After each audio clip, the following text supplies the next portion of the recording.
पंजाब हुकूमत का बड़ा फैसला, गंदम और आटे के निर्खों को कंट्रोल करने के लिए 3,000 रुपये फी मन गंदम का नोटिफिकेशन जारी। महकमा सिंध के पास 1 करोड़ से ज्यादा गंदम की बोरियां होने के बावजूद अवाम महंगा आटा खरीदने पर मजबूर है। मजीद जानते हैं सक्खर से अपने ब्यूरो चीफ मुख्तियार शामी से। जी मुख्तियार, बताइएगा इस हवाले से। जी, गुज़िश्ता रोज वजीर आला पंजाब मरियम नवाज साहिबा ने गंदम की कीमतों पर शदीद बरहमी का इजहार करते हुए फी मन 3,000 रुपए का नोटिफिकेशन जारी कर दिया है। 10 किलो आटा 905 रुपए और सादा रोटी 24 रुपए मुकर्रर कर दी।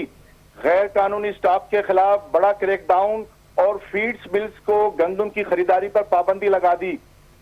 कराची में 100 किलोग्राम गंदम के नर्ख 10,300 की बुलंद तरीन सतह पर पहुंच गए और 10 किलो आटे का थैला जो 660 रुपए का था अब वो 1100 रुपए में फरोख्त हो रहा है। लेकिन सिंध हुकूमत की खामोशी अवाम के लिए एक सवालिया निशान है। ठीक है, बहुत शुक्रिया मुख्तियार, आप हमें अपडेट कर रहे थे।